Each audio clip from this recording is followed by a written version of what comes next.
உக்காருங்கம்மா. ஒரு ஃபோட்டோக்கு இவ்வளோ சிரமமா? மகிழ்ச்சி. கரெக்டு. அம்மா சொல்கிறாங்க கால் போகணும்ல. கருவறையிலே கால் பதித்த நாள் தொட்டு, கருவறையிலே கால் பதித்த நாள் தொட்டு மேடையிலே பூரிப்போடு நிற்கின்ற இற்றை நாள் வரை நான் போகிற வழியெங்கும், நான் போகிற ஊரெங்கும் துணைக்கு தன்னுடைய இதயத்தையும் அனுப்பி வைக்கிற என்னுடைய தாய் தந்தையரின் பாதங்களை பணிந்து என்னுடைய பணியை துவங்குவதிலே நான் மிகப்பெரிய மகிழ்ச்சி அடைகிறேன். சௌராஷ்டிரா சேம்பர் ஆஃப் காமர்ஸினுடைய அந்த சிட்கான் கருத்தரங்க நிகழ்விற்கு சிறப்பு விருந்தினராக என்னை அழைத்த மரியாதைக்குரிய பிரசிடென்ட் திரு மோகன்ராம் அவர்களுக்கும், என்னுடன் அலைபேசியில் பேசி மிக சிறப்பான ஒரு ஏற்பாடுகளை செய்த மரியாதைக்குரிய சேர்மேன் திரு தினேஷ் சார் அவர்களுக்கும், நான் இந்த இடத்திலே வந்து நின்று பேசுவதற்கு காரணமாக அமைந்த முன்னாள் தலைவர் மரியாதைக்குரிய சேகர் சார் அவர்களுக்கும், ஃபவுண்டர் பிரசிடென்ட் சீனியர் பிரசிடென்ட் திரு பாலா அவர்களுக்கும், முன்னாள் தலைவர்கள் அத்தனை பேருக்கும், இந்த அமைப்பை சார்ந்த அத்தனை முக்கிய உள்ளங்களுக்கும், மேடையிலே அமர்ந்திருக்கிற அன்புள்ளங்கள் அத்தனை பேருக்கும், என் நிகழ்ச்சிக்காக இன்று சென்னையிலேருந்து வந்த அன்பு சகோதரர் அவர்களுக்கும், நான் அவருக்கு ஷால் போட்டுட்டு நான் மொமெண்டோ நான் கொடுக்குறப்ப அவங்க அப்பா சொன்னார், உங்களுக்காக தான் சென்னையிலேருந்து வந்தானோன்னு எனக்கு பக்குன்னு இருந்துச்சு. இப்போ என்ன பண்ண போகிறோம் நம்ம தெரியலையே, இவ்வளோ தூரம் வந்தது ஒருத்தனை ஒரு ஃபீல் பண்ணுமே அப்படின்னு ரொம்ப மகிழ்ச்சியாக இருந்தது. இவ்வளோ அன்பு உள்ளங்கள் மத்தியில் பேசுகிறது ஒரு ஆகப்பெரிய மகிழ்ச்சி.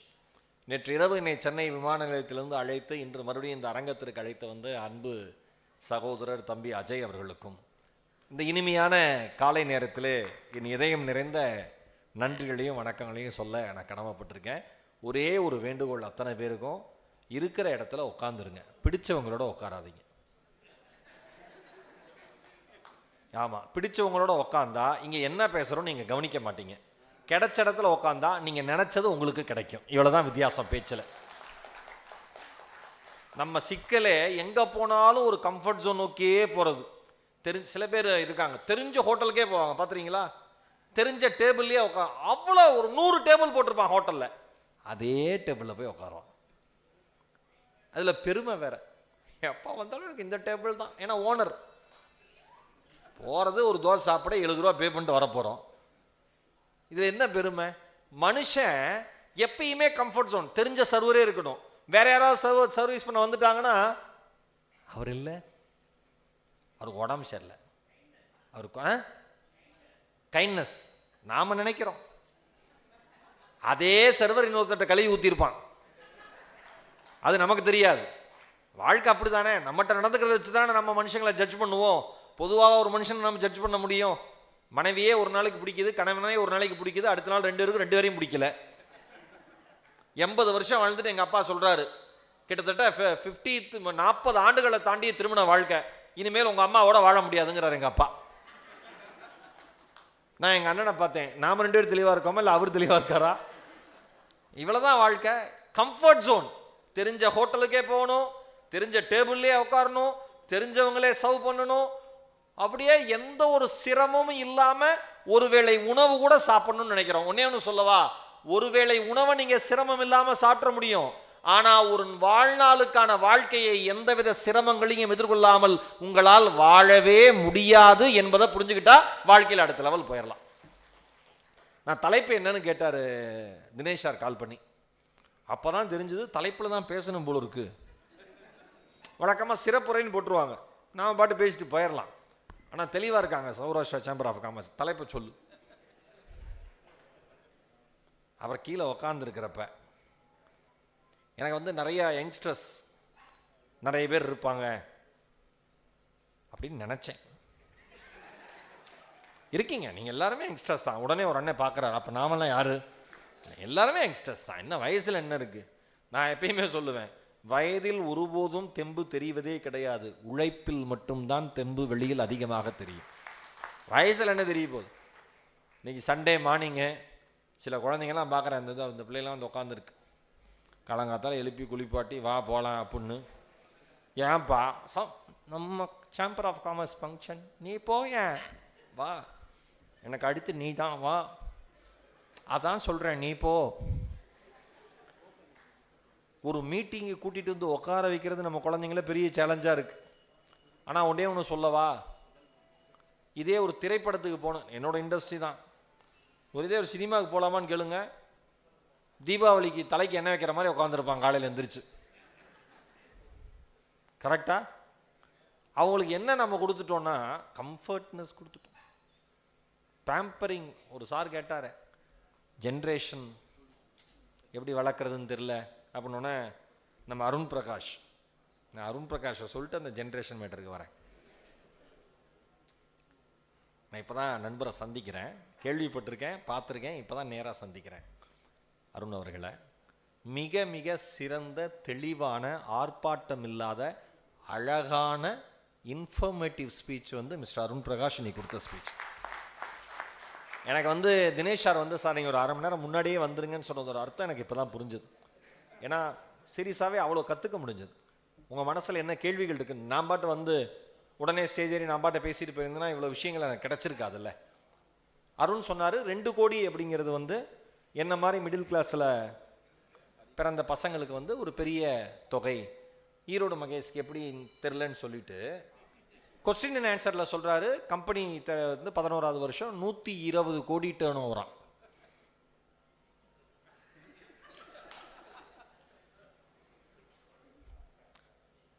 அவ்வளோ இதான் எனக்கு பதிலே சொல்லிட்டேன் நான். நீங்கள் விஜய் டிவியில் எவ்வளோ சேலரி போடுறாங்கன்னு இந்த ஸ்லிப்பை காமிக்கிறேன். ஆமாம், போடுறாங்களான்னு காமிக்கிறேன், அப்புறம் எவ்வளோ போடுறாங்கன்னு காமிக்கிறேன், எவ்வளோ வாய்ப்பு தரான்னு காமிக்கிறேன். அதுக்கப்புறம் எங்களையெல்லாம் பார்க்குறப்ப நீங்கள் இப்படி சொல்ல மாட்டீங்க, பாவம் வந்துட்டான், இவனுக்கு ஏதாவது ஒரு 1% ஷேர் நம்ம ஆஃபீஸில் கொடுத்துடுவோம், ஆனால் அதை பையன் வேறு மேடையாக பேசுகிறானே, நல்லா இருந்துட்டு போகணுங்கிற அளவுக்கு நம்ம நிலமை இருக்குது. வடிவேல் சார் படத்தில் சொல்லுவார்ல, வெளியிலேருந்து பார்க்குறவனுக்கு தாண்டா நம்மளுடைய வீரெல்லாம் தெரியும், உள்ளுக்குள்ளே நாம் அசிங்கப்படுறது நமக்கு மட்டும்தான் தெரியுங்கிற மாதிரி நம்ம வாழ்க்கை அப்படி. இப்போ அந்த ஜென்ரேஷன் சொன்னீங்கல்ல, இப்போ இந்த ஜென்ரேஷன் இதில் என்னென்னா, இப்போ நான் வந்து இங்கே கணிச்சதுலேருந்து நான் சொல்கிறேன். நான் வந்தோடனே இவர்கிட்ட பக்கத்தில் குமரன் ஜாகுவாஸை போன முன்னாள் பிரசிடென்ட் சார்ட்ட உக்காந்தோன்னு ஒன்று கேட்டேன்.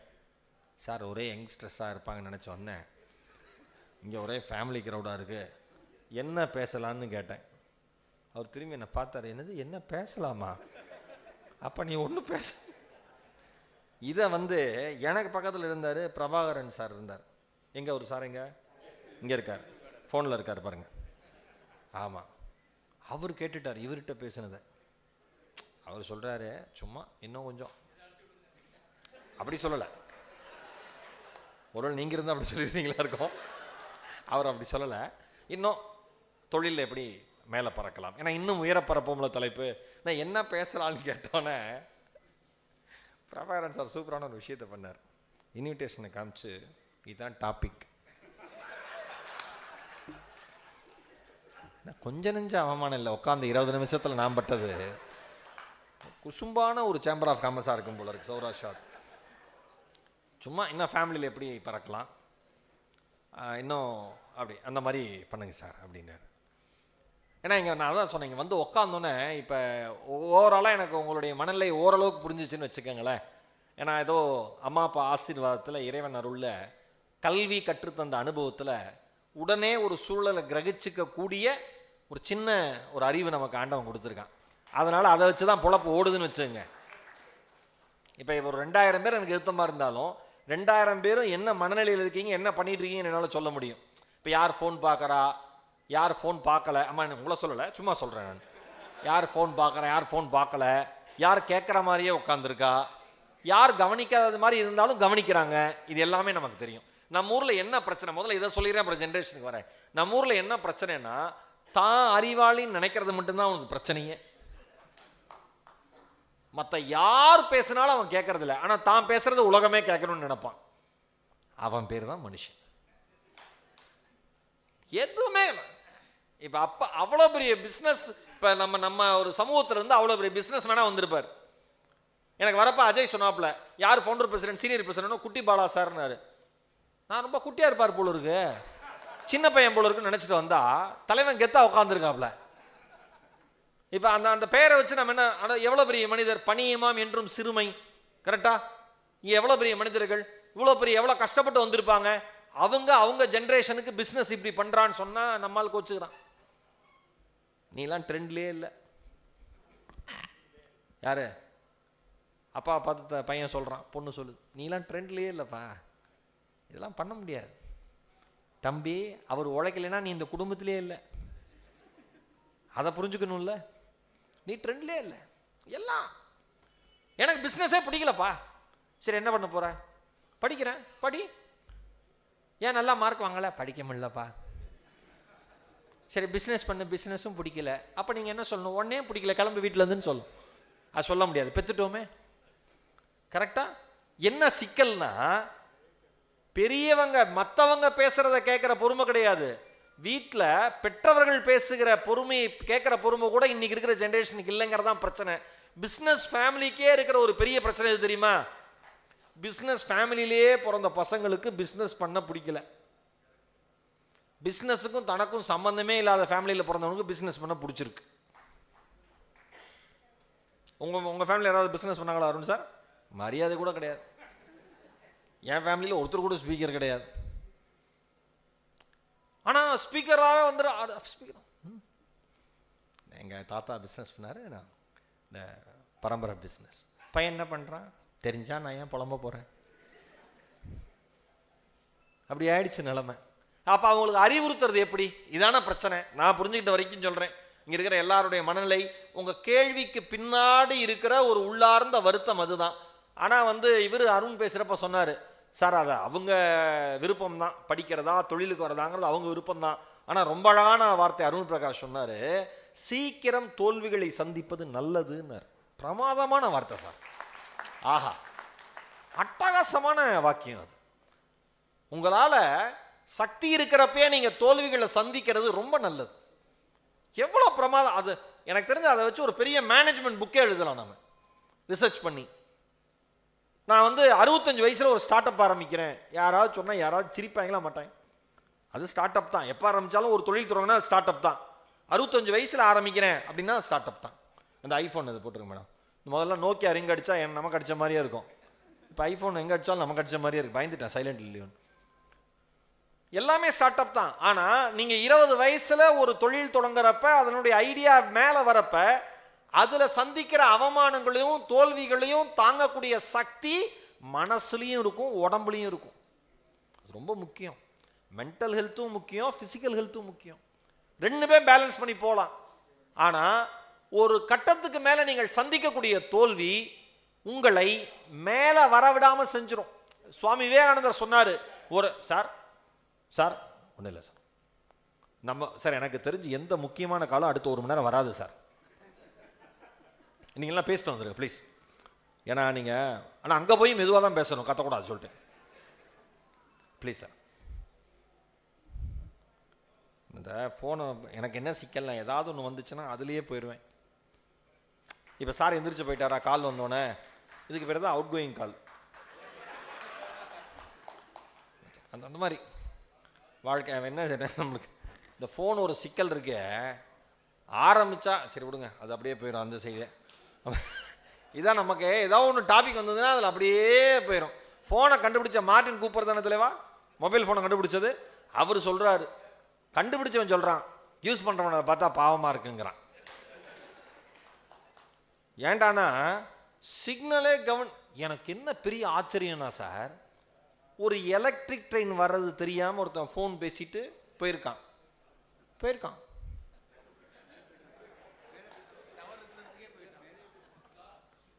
சார் சொல்ற மாதிரி டவர் இருக்கிறதுக்கே போயிட்டான். என்ன நான் ஒன்னே ஒன்று சொல்லவா, இதை நாம் பயன்படுத்த வேண்டும். இது நம்மை பயன்படுத்த ஒருபோதும் அனுமதிக்க கூடாது. இதுக்கும் பிஸ்னஸ்க்குமே பெரிய தொடர்பு இருக்கு. நான் ஒன்றா வரேன். இப்போ சிக்கல் என்ன அப்படின்னா, நமக்கு பெரிய எதில் விருப்பம்னு ஒரு தடுமாற்றம் இருக்கு நம்ம மனசுக்குள்ள. இப்போ வந்து இன்னைக்கு இருக்கிற யங் ஜென்ரேஷன், நான் சொல்கிறேனே, அந்த அவங்களுடைய மனசாட்சியாக சொல்கிறேன், எனக்கு படிக்கணும். அவங்க என்ன இங்கே இருக்கிற மக்களுக்கு சொல்லிடுறேன், சில பேர் சில பசங்க உங்கள் ஃபேமிலி பிஸ்னஸ்குள்ளே வரதுக்கு ஏன் பயப்படுறாங்கன்னா, பெரும்பாலும் நாம செய்கிற பிஸ்னஸை பற்றி நல்லதா சொன்னதா வரலாறே இல்லை. மனசாட்சி இருக்கிற 2 பேர் கை தட்டுறீங்க, அதுவும் மெதுவாக தட்டுறீங்க. நல்லதா நல்ல பிஸ்னஸ், அதனால தான் இவ்வளோ நல்லா இருக்கும். கார் இருக்கு, வீடு இருக்கு, நம்ம சமூகத்தில் ஒரு மரியாதை, எத்தனை பேருக்கு வேலை கொடுக்குறோம், எவ்வளோ பேருக்கு சேலரி கொடுக்குறோம், எல்லாரும் எவ்வளோ சந்தோஷமா இருக்காங்க. இப்படி யாராவது சொல்லியிருக்கீங்க? எனக்கு வர ஆத்திரத்துக்கு எங்கேயாவது விட்டுட்டு ஓடிடலாமான் இருக்கு. பிறந்ததுலேருந்து இவன் தான் கேட்டிருக்கான், அத்தனையும் கேட்டுவிட்டு அவன்கிட்ட இந்த பிஸ்னஸ் பண்ணுறியா, எது நீ ஓடுறப்ப கூடவே நானும் ஓடவா? அவன் கேட்பானா மாட்டானா? அப்போ நம்ம என்ன பண்ணணும்? இனிமேலாவது இங்கே இருக்கிறவங்ககிட்ட, அது தொழிலையும் சரி வாழ்க்கையிலையும் சரி, எவ்வளவுக்கு எவ்வளவு நேர்மறையான வார்த்தைகளை நீங்கள் பயன்படுத்துகிறீர்களோ அவ்வளவுக்கு அவ்வளவு உங்களை சுற்றி இருக்கிற சூழலும் நேர்மறையாக மாறும் என்பதை மறந்து விடாதீர்கள். மனப்பான்மை ரொம்ப முக்கியம் இல்ல?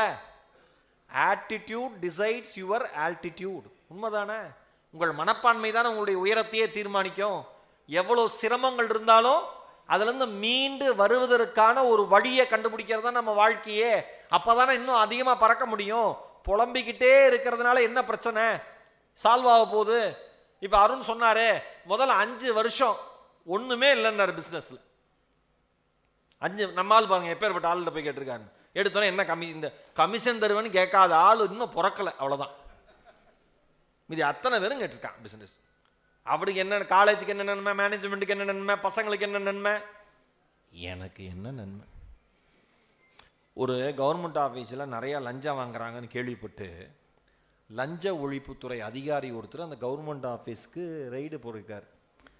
எடுத்தோன்னே உள்ளே போயிட வேணான்ட்டு ஒரு பியூனை கூப்பிட்டு அங்கே இருக்கிற கடைநிலை ஊழியர் ஒருத்தரை கூப்பிட்டு கேட்டிருக்காரு, உங்கள் ஆஃபீஸில் யார் யாரெல்லாம் லஞ்சம் வாங்குவாங்கன்னு. அதுக்கு அவன் சொல்லியிருக்கான், சொன்னால் எவ்வளோ தருவீங்கன்னு இருக்கான்.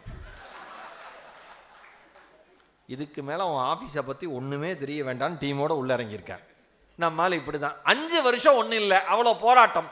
ஆனால் அந்த 5 வருஷ போராட்டத்தை மனசில் வச்சுக்கோங்க. அடுத்த 5 வருஷத்துக்குள்ள 120 கோடி வந்து இன்னைக்கு பெருமானமுள்ள ஒரு நிறுவனமாக அவருடைய நிறுவனம் மாறி இருக்கு. அப்போ இங்கே இருக்கிற யங்ஸ்டர்ஸ்க்கு நல்லா சொல்கிறேன், நீங்கள் ஸ்டார்ட் அப் ஆரம்பிக்கிறீங்களோ இல்லை உங்கள் அப்பாவோட உங்கள் குடும்பத்தினுடைய பிஸ்னஸ் அடுத்த லெவலுக்கு கொண்டு போகணும்னு நினைக்கிறீங்களோ, நீங்கள் எந்த முயற்சி எடுத்தாலும் ஒரு சிகரத்தில் ஏறி நிற்பதற்கு குறைந்தபட்சம் 10 to 15 ஆண்டுகள் ஆகும் என்பதை மட்டும் ஒருபோதும் மறந்து விடாதீர்கள். ஒரு டிகேட் படிச்சே ஆகணும், வாழ்க்கையை படிச்சே ஆகணும். 15 வருஷம் என்னுடைய மேடை அனுபவம் தான் இன்னைக்கு டிவியில் ஒரு ஆங்கரா, ஸ்டேஜில் மோட்டிவேஷன் ஸ்பீக்கரா நிற்க வைக்குது. யார் எப்படி என்ன கேட்டாலும் சமாளிக்கிற அளவுக்கும் அதை பற்றி பேசுகிற அளவிற்கும் ஒரு ஆற்றல் வருதுன்னா காரணம் 15 வருஷ உழைப்பு. தினமும் படிக்கணும். இப்போ என்ன சிக்கல்னா, இப்போ யூடியூப்ல லைவ் ஸ்ட்ரீம் போகுது, கரெக்டா? இப்போ இந்த ப்ரோக்ராம் பார்த்துட்டு நல்லா இருக்குன்னு நம்ம சௌராஷ்டிரா சேம்பர் ஆஃப் காமர்ஸ்ல ஒரு 10 நல்ல மனுஷங்க அவங்க ப்ரோக்ராமுக்கு என்ன கூப்பிடுறாங்கன்னு வச்சுக்குவோம். இப்ப இந்த லைவ் ஸ்ட்ரீம்ல பேசுனதை பார்க்கறாரு ஒருத்தர், அவர் ஒரு 4 பேர் பார்த்துட்டு இருக்காங்க, அவங்க கூப்பிடுறாங்க. இப்ப நான் இதே பேச்ச போய் அவங்க கம்பெனிக்கும் பேசுனா அந்த லைவ் ஸ்ட்ரீம் அவங்க எல்இடியில் ஓட விட்டு அவங்களே உட்காந்து பார்த்துப்பாங்களே. அப்போ ஒவ்வொரு மேடைக்கும் ஒவ்வொரு பேச்சுக்கும் நான் புதுசா தயார் பண்ண வேண்டியிருக்கு.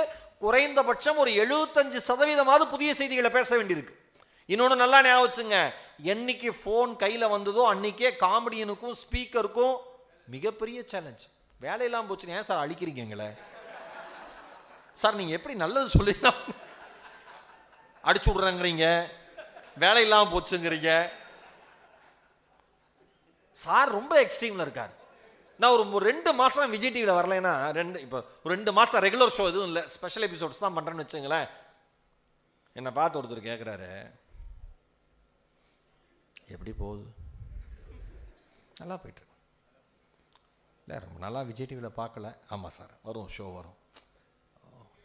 சாப்பாட்டெலாம் ஒன்றும் இல்லை, சாப்பாடு இல்லாத அளவுக்கு ஒரு 2 மாதத்தில் பிச்சைக்காரனாவே நல்லா வந்துட்டே இருந்தோன்னு வச்சுங்களேன், எப்படி மாதம் ஒரு 10 கோடி வருமா? 10 கோடி விஜய் டிவிக்கே வராது. நம்ம ஆளுங்க அதாவது தன்னை தவிர எல்லாரையும் சாதாரணமாக தான் பார்க்க. அதுதான் நம்ம பிரச்சனை. நான் சொன்னேன், யார் பேசுவதையும் நாம் கேட்பதில்லை, யார் வளர்ச்சியையும் நாம் மதிப்பதில்லை, யாரிடமிருந்து எதையும் கற்றுக்கொள்வதில்லை, யாருக்கு என்ன பதில் சொல்ல வேண்டும் என்று தெரிவதில்லை, எவ்வளவு நேரம் யாரிடத்தில் எப்படி பொறுமையாக இருக்க வேண்டும் என்கிற எண்ணமும் இல்லை, தன் தொழில் சார்ந்த படிப்பை படித்து தன் தொழிலை அதிகப்படுத்த வேண்டும் என்கிற எண்ணமும் இல்லை. ஆனால் முன்னேறிடணும். எப்படி பேப்பரை கிழிக்க முடியுங்கிற, அது எப்படி முடியும்? வாய்ப்பே இல்லையே. அடுத்த லெவல் ஹைட்ஸ் போகணும்னு நினைக்கிறோம் சார். நான் என்ன சொல்றேன், ஆசையே படாதன்னு சொல்லவே இல்லை, ஆசைப்படணும். என்னை பொறுத்த வரைக்கும் ஆசைப்படணும். ஆசை நியாயமான ஆசையா இருக்கணும், அது ரொம்ப முக்கியம். ஆசை பண்ணணும்னா வேற மாதிரி போயிடும். அப்புறம் நியாயமான ஆசையா இருக்கணும். ஒருத்தர் நார்த் இந்தியாவில் கிராஷ் கோர்ஸ் நடத்திருக்கான் சார். 15 நாள்ல ஏடிஎம்ல கொள்ளையடிக்கிறது எப்படின்னு. 15 days கோர்ஸ் தான் அது. லைவ் செஷன் போயிருக்கான், பிராக்டிகல் செஷனுக்கு. அப்ப மாட்டிட்டானுங்க. நான் சும்மா காமெடி சொல்ல, விளையாட்டு நடந்ததுதான் சொல்றேன். பாப்பா, ஏய் எங்க வர 3 பேரும்?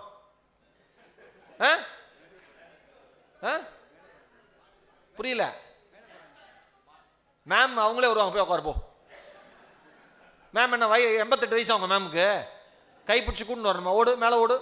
நல்லா வாத்தியார் வேலை பார்த்தவன், யாரையும் வெளில விட மாட்டேன். இல்லைன்னா ஒரு ஆள் போ, ஒரு ஆள் போய் கூட்டு வா. ஒரு ஆள் போனோன்னா அப்படி நான் தப்பிச்சேன்னு போகுது. அது போ, இதான் உன் தோழியோடது, பார்த்துக்க. போட தங்க, மேலே உட்காருங்க, கவனிங்க தங்க, போங்க.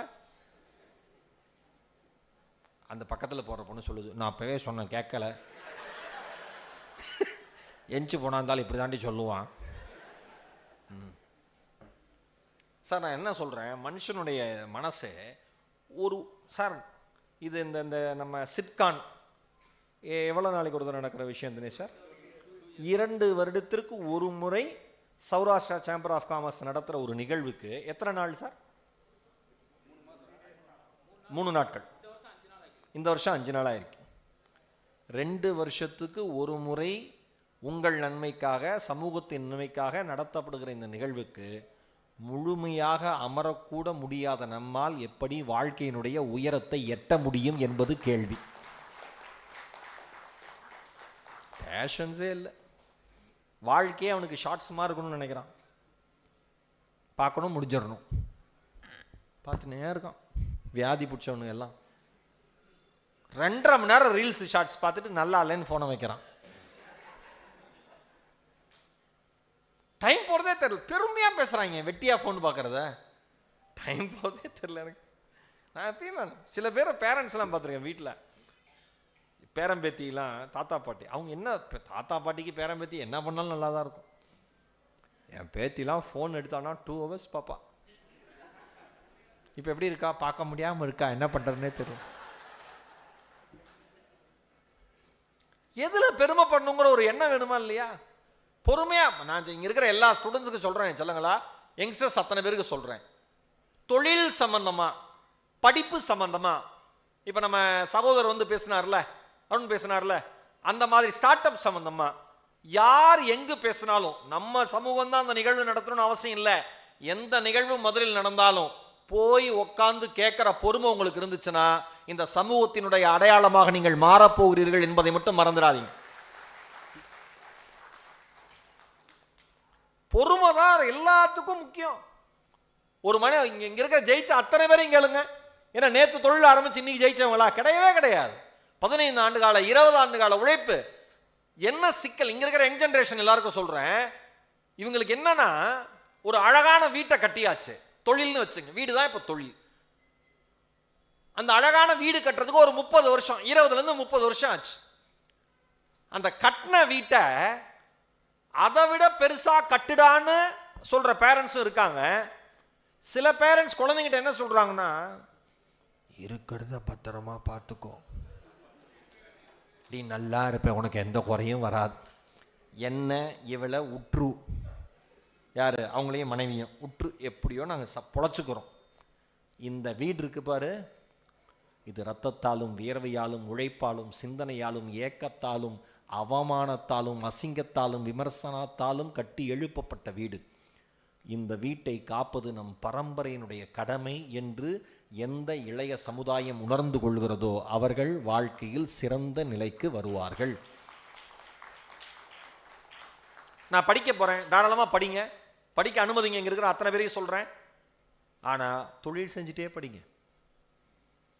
ஏங்க, வாழ்க்கையில் சில பேருக்கு மட்டும்தான் ப்ராக்டிக்கல் நாலேஜோடு சேர்ந்த படிப்பு கிடைக்கும். அது வீட்டில் தொழில் செய்கிற குடும்பத்தில் பிறந்த பசங்களுக்கு மட்டும்தான் அது கிடைக்கும். அனுபவ அறிவோடு சேர்ந்த கல்வி அறிவு கிடைக்கும். இன்னொன்று, இங்கே இருக்கிற பேரண்ட், இன்னொன்று இங்கே இருக்கிற பெரியவங்களுக்கு சொல்கிறேன், ஆம்பளை பசங்களை மட்டுமே பிஸ்னஸில் கொண்டு வரணும்னு நினைக்காதீங்க. தயவு செஞ்சு பெண் பிள்ளைகளையும் உங்களுடைய பிஸ்னஸ்க்கு கொண்டு வாங்க. அங்கே ஒரு குழந்தை கை தட்டுறா, வெரி குட். அந்த என்ன இருக்குன்னு அர்த்தம் அந்த குழந்தைக்கு. உன் பேர் என்னடா தங்க? எந்திரி. அந்த எல்லோ கலர் ட்ரெஸ்ஸு, உங்க பேர் என்னம்மா? தன்ஷிகா. என்னடா படிக்கிற? 10th standard. ஒரு பலத்த கைத்தட்டல் தன்ஷிகா கொடுங்க. வாழ்த்துக்கள்ரா, உட்காரு. 10ஆம் வகுப்பு படிக்கிற குழந்தை ஒரு பெண் குழந்தைகளை ஆண்டர்பிரனர் ஆக்குங்க, உங்க தொழிலுக்கு கொண்டு வாங்கன்னு சொல்றதை நினைச்சு கை தட்டுதுன்னா அந்த குழந்தைக்குள் தொழில் செய்கிற ஆசை, தொழிலை விரிவுபடுத்தணுங்கிற ஆசை இருக்கு. ஆனா நாம எல்லாம் அவன் பார்த்துப்பான், பண்ண மாட்டான். பண்றவங்கள பண்ண விடுங்க. ஒரு என்ன குனிஞ்சு குனிஞ்சிருக்கிறாப்புல. அவருக்கு என்னன்னா, எப்படி நம்ம வீட்டுக்கே வந்து பார்த்துருப்பானோ, எல்லாம் நம்ம வீட்டில் நடக்கிற விஷயத்த கரெக்டாக சொல்கிறானே ஈரோடு மகேஷ் அப்பன். எல்லாருக்கும் சமச சார். நான் என்ன சொல்கிறேன், பெண் பிள்ளைகள் ஆண் பிள்ளைகளே வித்தியாசமே கிடையாது. அப்படி வளர்க்கவே வளர்க்காதீங்க. என்னை பொறுத்த வரைக்கும் 2 குழந்தைங்களுக்கும் வேல்யூவை ஒரே மாதிரி சொல்லிக் கொடுங்க. 2 குழந்தைங்களுக்கான வேல்யூவை ஒரே மாதிரி சொல்லிக் கொடுங்க. வீட்டில் ஆம்பளை பிள்ளை இப்படி காலை விரிச்சுட்டு உட்காந்துருந்தா ஓகேன்னு எடுத்துக்கிற நீங்க, பெண் பிள்ளைகள் காலை அங்கிட்டு இங்கிட்டு வச்சு உட்காந்துருந்தா ஏன் நீ அப்படி உட்காராதன்னு சொல்றீங்க? இவள் அமர்ந்தாலும் தவறு, அவன் அமர்ந்தாலும் தவறு. தவறு என்பது ஆணுக்கும் பெண்ணுக்கும் மாறாது. தவறு என்பது தவறு தான். எஜுகேட் பண்ணுங்க. கரகை கொண்டு வாங்க. இதோ சொன்னாங்களே, ரோஷினி அவர்களை பற்றி சொன்னாங்களே, இன்னைக்கு அவ்வளோ பெரிய நிறுவனத்தினுடைய பொறுப்பில் இருந்துட்டு எவ்வளோ பெரிய மேஜிக்கை கிரியேட் பண்ணுறாங்க.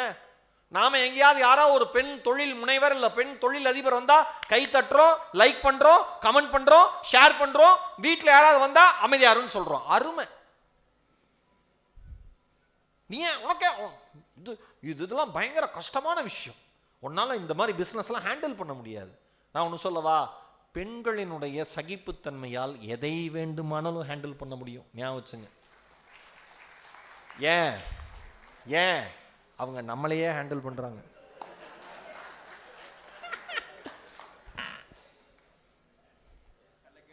நல்லா கண்ணை மூடி இந்த நிகழ்ச்சி, இந்த செஷன்லாம் முடிஞ்சு நீங்கள் நைட்டு வீட்டுக்கு போய் கண்ணை மூடி 10 நிமிஷம் அப்படியே நம்ம யோசிச்சோம்னா நமக்கே கொஞ்சம் அசிங்கமாக இருக்கும். இப்படி ஒரு வாழ்க்கையை வாழ்கிறோமே, நம்மளோட இவ வாழ்ந்துட்டு இருக்காளே, இவளெல்லாம் கோயில் கட்டி கும்பிட வேண்டாமா? ஆனால் என்ன ஒரு திமிரில் அகம்பாவத்தில் அவள் வேலைக்கு போகலைங்கிற ஒரே ஒரு காரணத்துக்காக மட்டும் அவளை நம்ம இப்படி பேசுகிறோம். ஒருவேளை நம்மளை மாதிரி அவளும் கோவப்பட்டு ஒரே ஒரு நாள் சாப்பாட்டில் விஷத்தை வச்சுட்டானா, சோழி முடிஞ்சு போச்சேடா சோளமுத்தான்னு தோணாது? சொல்லிலாம் கொடுக்கல, எச்சரிக்கை கொடுக்குறேன். அந்த அண்ணனுக்கு பயம், சொல்லி கொடு. அண்ணனுக்கு என்ன, நான் ஏற்கனவே அவன் அந்த ஐடியாவில் தான்டா இருக்கா, நீ வேற வந்து ஏன்டா கிளப்பி விட்டு போற. அப்படி இல்லைன்னு நம்ம நினைக்கிறோம் சார். நான் நிறைய உதாரணங்களை சொல்ல முடியும் சார். மிகப்பெரிய தொழிலதிபர்கள் அவர்களுடைய காலத்திற்கு பிறகு திடீர்னு சடனா ஏதாவது ஒன்று அவங்க வாழ்க்கையில் நடந்துருச்சுன்னா, அதுவரை குடும்ப வேலைகளை மட்டுமே கவனித்துக் கொண்டிருந்த பெண்மணிகள் மறுபடியும் அந்த வியாபாரத்தை தூக்கி நிறுத்தி இருக்கிற வரலாறு இந்த மண்ணிலே ஆயிரக்கணக்கில் உண்டு. விளையாட்டு கிடையாது. அந்த அம்மாக்கு பேங்க் போறதுன்னா என்னன்னு தெரியாது, அந்த அம்மாக்கு போஸ்ட் ஆஃபீஸ் எங்க இருக்குன்னு தெரியாது, அக்கவுண்ட் எப்படி ஓபன் பண்றதுன்னு தெரியாது, ஸ்மார்ட் போன் யூஸ் பண்ண வேண்டாம்னு சொல்லும். ஆனா ஒரு சூழலில் என் குடும்பத்தை நான் தான் தாங்க வேண்டும் என்கிற நிலை வருகிற பொழுது அந்த பெண்ணால் எதை வேண்டுமானாலும் சாதிக்க முடியும். என்னோட முக்கியமான அட்வைஸ் இங்க இருக்கிற அன்பு உள்ளங்கள் அத்தனை பேருக்குமே என்ன அப்படின்னா, தயவு செய்து பெண் பிள்ளைகளையும் தொழில் முனைவர்களாக ஆட்படுத்துங்கள், வழிகாட்டுங்கள் என்பதுதான். நாம ஆண்கள் எமோஷனலி இம்பேலன்ஸ்டா எப்பயுமே இருப்போம். நம்மளால பண்ண முடியாது. மிகப்பெரிய கோபத்தை வச்சுட்டு கூட சிரிக்கிற பக்குவம் பெண்களுக்கு தான் இருக்கு. உதாரணம் மாமியார்.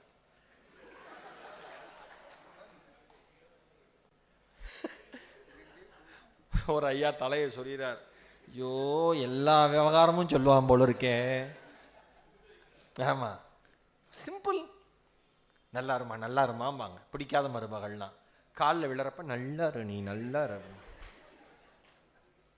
ஏமோ நாம டப்பு டப்பு கோவப்பட்டுருவோம். ரெண்டு ஏன்னா எனக்கு என்ன ஆச்சரியன்னா சார், 2 பேரும் ஒன்வேல வருவான். 2 பேர் வர்றது தப்பு தானே, ஒன்வேல வர்றது தப்பு தானே. 2 பேரும் ஒன்வேல வந்து 2 பேரும் தான் தப்பா வரான். 2 பேருமே மோதிக்கிட்டான். ஏன்னா தப்பா தானே வரான். ஆனா 2 பேருமே நியாயத்தை பேசுவான் பாருங்க. நம்ம ஊர்ல தாங்க இதெல்லாம் நடக்கும். நம்ம ஊர்ல தான் இதெல்லாம் நடக்கும். எவன் தப்பு செய்யறானோ அவன் தெளிவா இருக்கான். எவன் நல்லது செய்யறானோ அவன் குழப்பத்திலேயே இருக்கான். அதனாலதான் நல்லதை நம்ம ஆளுங்களால ஒழுங்கா செய்ய முடியல. திருட போன வீட்டில் ஒருத்தன் தூங்குறானே, எவ்வளோ பீஸ்ஃபுல்லாக ஒர்க் பண்ணுறான் அவன். யோசிச்சு பாருங்க. உள்ளே போனேன் சார், நான்வெஜ் பிரியாணி மணமணன்னு இருந்துச்சு. குக்கரை திறந்தேன், மீதி பிரியாணி இருந்தது, சாப்பிட்டேன். ஃபுல்லாக 4 நாள் நைட் ஷிஃப்ட்டு. உண்மையான ஸ்டேட்மெண்ட். 4 நாள் நைட் ஷிஃப்ட்டு. ஏசி போட்டேன், நல்ல பெட்டு, படுத்து தூங்கிட்டேன் சார். கண்ணு முழிச்சா தான் இங்கே இருக்கேன் போலீஸ் ஸ்டேஷனில். எவ்வளோ பீஸ்ஃபுல்லாக ஒர்க் பண்ணுறான், அமைதியாக இருக்கான், பதட்டமே படுற. உலகத்தில் எதுக்கு அதிகமான பதட்டம் வரணும்? கொலை செய்யறதுக்கும் கொள்ளையடிக்கிறதுக்கு தானே வரணும். தப்பு செய்யறப்ப தானே வரணும். தப்பு செய்யறப்ப பதட்டம் வருமா வராதா? மனுஷன் நடந்தா வரணும் இல்லை? பதட்டப்படுறது இல்லையே. நல்லது செய்யறான், பயப்படுறான். அன்னதானம் பண்றான், கை நடுங்குது. கொலை பண்றான், கத்தி நல்லா பிடிச்சிருக்கான். எங்க பிரச்சனை வருது? அப்ப நல்லவர்கள் நல்லதை நம்பாமல் போவதனுடைய விளைவு தீயவர்களிடம் நல்லது போய் மாட்டிக்கொள்கிறது என்பது இந்த வாழ்க்கையினுடைய யதார்த்தம். நல்லா புரிஞ்சுக்கோங்க.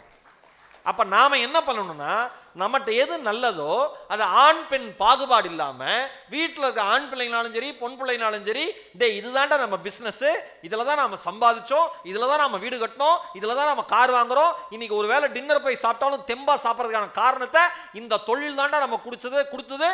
இந்த தொழில் நமக்கு கடவுள் போலன்னு தொழிலை பத்தி பாசிட்டிவா பேசுற குடும்பத்திலிருந்து குழந்தைங்க தொழில் செய்ய மாட்டேன்னு வரவே வராது. நம்மால் புலம்புறதுக்கு காரணத்தை தேடுவான். போன் அட்டன் பண்றதுக்கு முன்னாடி கூப்பிட்டானா, காலங்காத்தால சார் குட் மார்னிங் சார். யோசிச்சு பாருங்க, குழந்தை பார்த்துட்டே வளருதுல. போன் அட்டன் பண்றதுக்கு முன்னாடி கழுவி ஊத்துனார் அப்பா. அட்டன் பண்ணோன்னு சிரிக்கிறாரு. அப்பா பைத்தியமா அவன் பைத்தியமா? யோசிப்பானா இல்லையா சார்? வேல்யூஸ் எஜுகேட் பண்ணாம பிசினஸ் வளராது சார், புரிஞ்சுக்கோங்க. வேல்யூஸ் எஜுகேட் பண்ணாம பிசினஸ் வளராது.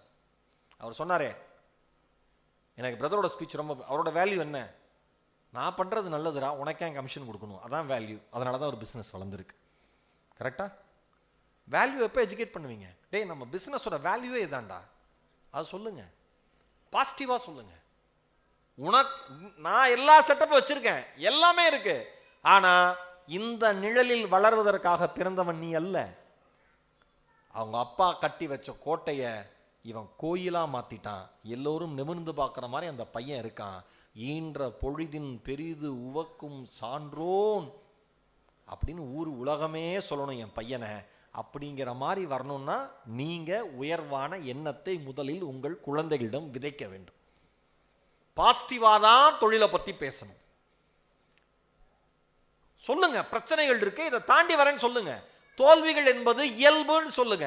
இன்னைக்கு இருக்கிற யங் ஜெனரேஷன், இங்க இருக்கிற நிறைய சின்ன பசங்க இருக்கீங்க, உங்க எல்லாருக்கும் என்ன பிரச்சனை? தோல்விகளை தாங்குகிற பக்குவமே கிடையாது.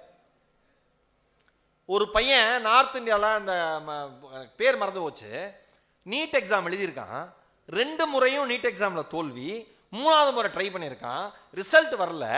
இந்த முறையும் நல்ல மார்க் வராதுன்னு தெரிஞ்சுக்கிட்டு அப்பாவுக்கு ஃபோன் பண்ணி, அப்பா, அவன் வேற ஒரு சென்டர்ல படிச்சிருக்கான், அப்பா எனக்கு இந்த முறையும் மார்க் வராது, நான் தோத்துட்டேன், என்னை மன்னிச்சிருங்க, என்னை யாரும் இனிமேல் காண்டாக்டே பண்ணாதீங்க அதுக்கப்புறம் அவன் சொன்னதான் அல்டிமேட். இதுதான் இன்னைக்கு ஜென்ரேஷனோட யோகிதையே. 8000 ரூபா இருக்கு, நீங்க அமிச்ச பணத்துல தீந்து போனோன்னா மறுபடியும் கால் பண்றேன்னு இருக்கான். அப்ப கூட சம்பாதிச்சுப்பேன்னு அந்த பக்கி பேலுக்கு வார்த்தை வரல. தீந்து போனோன்னா கால் பண்றேன், என்ன தேடாதீங்கன்னு சுவிட்ச் ஆஃப் பண்ணிட்டான். அம்மா அப்பா பதறி அடிச்சு அவனை தேடி அந்த சென்டர் கூடி அங்க இருக்கிற லோக்கல் போலீஸ் ஸ்டேஷன் கம்ப்ளைண்ட் பண்ணி, அவங்க எவ்வளவு வேலையை பார்ப்பாங்க, அவங்க கண்டுக்கல, இவங்களே ஊர் ஊரா போய் அவன் என்ன பண்ணியிருக்கானா, இந்தியா முழுக்க இருக்கிறதுக்குலாம் ஃபுல்லா கோயில் கோயிலா போயிருக்கான். புனித யாத்திரை, அத்தனை புனித யாத்திரையும் போயிட்டு கோவா போயிருக்கான்.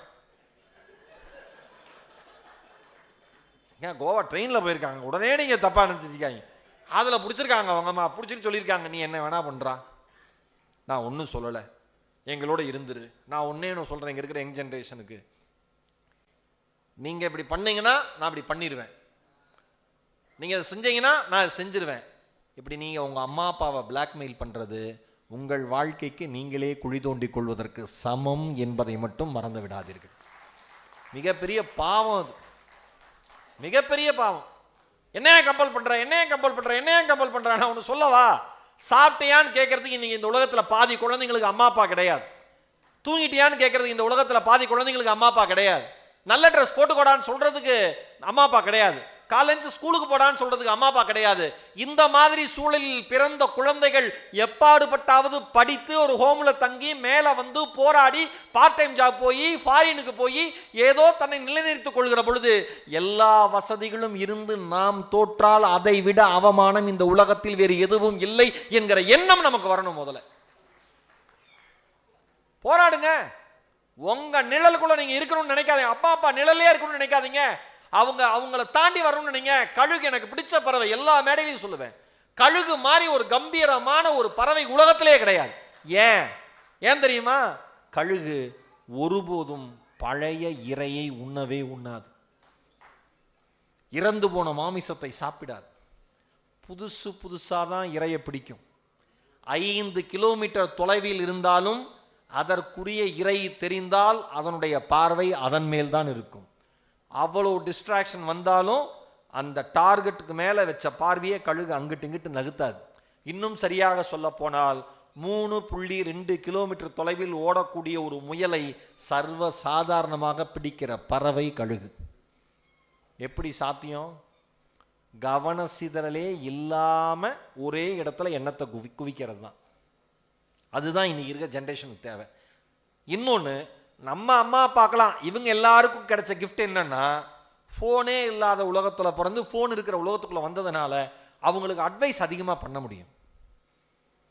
அவர் சொன்னார்ல, ஃபோன் பார்க்காதுன்னு சொல்ல முடியாது, ஆனால் எப்படி பார்க்கணும்னு சொல்ல முடியும்.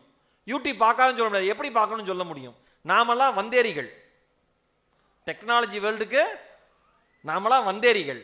இந்த குழந்தைங்களாம் ஸ்மார்ட் ஃபோன் யுகத்தில் பிறந்த குழந்தைங்க, அது இல்லாமல் வாழவே முடியாது.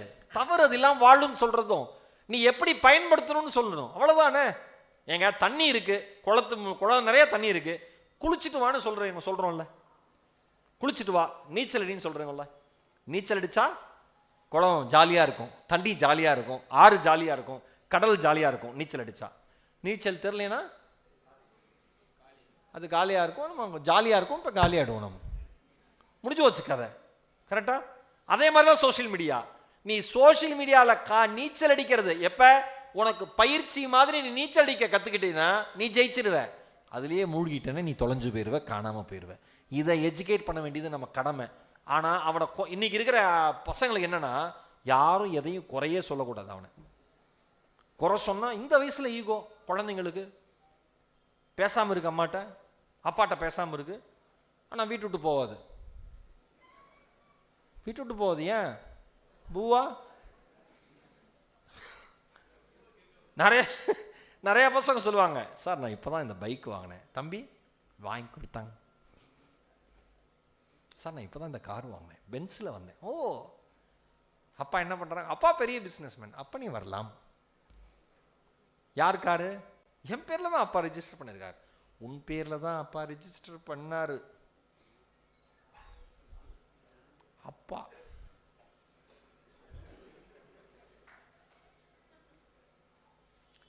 நம் உழைப்பில் இருந்து வாராத எதுவும் நமக்கானது ஆகாது என்கிற தெளிவு யாரிடம் இருக்கிறதோ அவர்கள் வாழ்க்கையில் தோற்று போனதாய் வரலாறே கிடையாது.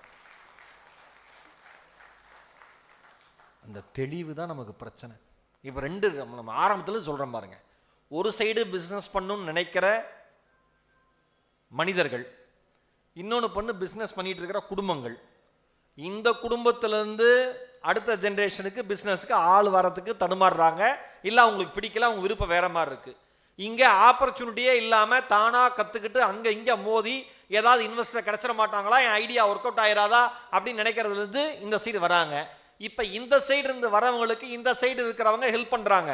ஆனால் இந்த சைடு இருக்கிறவங்களுக்கு நம்ம யார் யாருக்கோ ஹெல்ப் பண்ணுறோமே, நம்ம ஜென்ரேஷன்லேயே பிறந்த குழந்தைங்க நம்ம பிஸ்னஸாக பார்க்காதா, அதுங்க ஒரு பிஸ்னஸ் ஆரம்பிக்காதாங்கிற ஏக்கம் இருக்குது. அப்போ நீங்கள் என்ன செய்யணும்னா, நான் ஒரே ஒரு சின்ன அட்வைஸ், இதை நம்ம அருண் கூட ஏற்றுப்பார் நினைக்கிறேன். பிஸ்னஸ் சம்பந்தமான கான்ஃபரன்ஸ் எங்கே நடந்தாலும் உலகத்திலேயே தமிழ்நாட்டில் மட்டும்தான் பிஸ்னஸ் சம்பந்தமாக எதையுமே கேட்காம பிஸ்னஸ் பண்ணுவாங்க. நான் இப்படி ஒரு அட்டகாசமான பிஸ்னஸ் பீப்புளை வாழ்க்கையில் பார்த்தது கிடையாது. எனக்கெல்லாம் தெரியும் சார், 40 வருஷமா நடத்துறேன், அதனால தான் சொல்றேன். அப்படியே இருக்க வா, அப்கிரேடே இருக்காது. நான்லாம் கம்ப்யூட்டர் நம்பவே மாட்டேன் சார். இன்னும் சொல்ற ஆளுங்க எனக்கு தெரியும். என்ன பண்ணுவீங்க, எழுதினே இருப்பேன். எழுத ஓலைச்சுவடி போயிருங்கிறேன், ஆணி வச்சு கிறுக்கி நேரு நடக்காது. அப்டேட்டு அப்கிரேடு பண்ணியே ஆகணும். இன்னைக்கு வாழ்க்கையில் இல்லைன்னா பிஸ்னஸ் பண்ண முடியாது. ஒன்னே ஒன்று சொல்லவா சார், வெளியில் இருக்கிறவங்களாம் நம்மளை ரசிக்கிறதுக்கு சில கவர்ச்சி நமக்கு தேவைப்படுதா? நல்ல காரில் வந்து இறங்கணும், நல்ல ட்ரெஸ்ஸு போடணும், நல்ல ஷூ போடணும், நல்ல வாட்ச் கட்டணும், இப்படி சில கவர்ச்சி தேவைப்படுதா? ஆனால் இன்னைக்கு சூழல் எப்படி தெரியுமா ஆயிடுச்சு, நம் குடும்பத்தில் இருக்கிற நாம் பெற்ற குழந்தைகளே நம்மை ரசிப்பதற்கும் சில கவர்ச்சி அவர்களுக்கு தேவைப்படுகிறது. நல்லா ஞாபகம் வச்சுங்க, ஆழமான அழுத்தமான வாக்கியம் அது. உங்கள் குழந்தைகளே உங்களை ரசிப்பதற்கு சில கவர்ச்சி தேவைப்படுது. என்ன கவர்ச்சி? எங்கள் அப்பா சிஸ்டமில் அப்படி விளையாடுவார், அவன் பெருமையாக சொல்லுவான் ஃப்ரெண்ட்ஸ் கிட்ட, ஐபேட் என்னம்மா வேற என்னடா என்னோட ஃபாஸ்ட்டாக இருக்காரா எங்கள் அப்பா, அவ்வளோ வேகமாக மெயில் டைப் பண்ணுறாரு. உங்கள் அப்பா மெயில்னா என்னன்னே தெரியாது, என்ன பண்ணுவார், எழுதினே படுறான். என்ன எழுதி வச்சிருக்காரு காமிக்கிறாரா, 40 வருஷம் புக்கு, கணக்கு புக்கை. அதேண்டா அவளை இடத்த அடிச்சது, சிஸ்டத்துக்குள்ள போட்டு வைக்க வேண்டியதானே, கேட்க மாட்டேங்கிறாரு மச்சான். என்னையும் அப்படிதான் எழுதணுங்கிறார். புரியுதா வித்தியாசம்? எங்க நாம தோற்கிறோம்னு புரியுதா? எந்த இடத்துல நாம நம்ம குழந்தைகள்ட்ட இருந்து விலகி போறோம்னு புரியுதா? இவ்வளவுதான். அவன் அப்டேட் எதிர்பார்க்கிறான், நீங்க பண்ணிக்கோங்க, என்ன பெரிய பிரச்சனை நமக்கு, அந்த கவர்ச்சி அவன்கிட்ட காமிச்சிட்டு போங்களேன். நம்ம ஃபேமிலி தானே சார் ஃபர்ஸ்ட் இம்ப்ரெஸ் பண்ணணும். நம்ம மனுஷன் என்ன பண்ணுவானா, உலகத்தில் இருக்கிற எல்லாரையும் இம்ப்ரெஸ் பண்ணிடுவான், ஃபேமிலி இம்ப்ரெஸ் பண்ண மறந்து போயிடுவான். ஊர் உலகத்தில் இருக்கிறவங்களாம் பாராட்டுவான், சார் மாதிரி ஆளே கிடையாது, வீட்டுக்கு வாங்க அந்த மனுஷனை பற்றி பேசுனா வெட்டிடுவேம்பாங்க. அப்படி கைண்டாக இருப்பான். வெளியில் யாராவது வந்தாங்கன்னா கார் கதவை திறந்து விடுவான், கதவை மூடி போயிட்டு வாங்க சார். வீட்டில் சோஃபாவில் உட்காந்துருப்பாரு, தண்ணி எடுத்துன்னு வா. ஏன்னா அவர் வீடு மைசூர் பேலஸ், பாவம் நடந்து போனால் 1 கிலோமீட்டர் ஆகும். 4 தப்படி வச்சா கிச்சன் வரப்போகுது, தண்ணி எடுத்து குடிக்கலாம்ல. அந்த அம்மா மா அப்படின்னாலே அந்த அம்மாவுக்கு தெரியும் ஏதோ ஒன்று கேட்குது. என்னங்க அப்படின்னு அங்கேருந்து தண்ணி வரேன் உடனே கொண்டு வந்து அந்த அம்மா கொடுக்கும். ஆனால் வேணும்னே ஒரு 3 நிமிஷம் டிலே பண்ணும். ஏன் 3 நிமிஷம் டிலே? ஆண்கள்லாம் நல்லா புரிஞ்சுக்கோங்க, புத்தி நமக்கு வருதா இல்லையான்னு செக் பண்ண. நமக்கு இன்னைக்கு வந்திருக்கு. ஆனால் வெளியில் பாருங்க, யாராவது நம்ம கடைக்கு கிளைண்ட் யாராவது வந்தா, நீங்கள் உட்காருங்க சார், நீங்கள் உட்காருங்க சார், நான் நிற்கிறேன். ஏன்? அங்கே துட்டு வருது. நான் வரேன் சார், நீங்கள் ஏன் சார் அலையிறீங்க? நான் வரேன், நான் வந்து பார்க்குறேன். ஏங்க சொந்தக்காரன் கல்யாணத்துக்கு போகணும், போயிட்டு வா. டிரைவர் நீங்கள் தான் வந்து என்னால் முடியாது, ஆட்டோ பிடிச்சிப்போ, கேப் பிடிச்சிப்போ முடியாது சார். ஒன்றே ஒன்று சொல்கிறேன் சார், நீங்கள் யார் வெளியில் நீங்கள் யாராக இருக்கிறீர்களோ வீட்டிலும் அதுவாக இருங்கள். வீட்டில் எதுவாக இருக்கிறீர்களோ வெளியிலும் அதுவாக இருங்கள். வாழ்க்கை வேற லெவலில் இருக்கும்.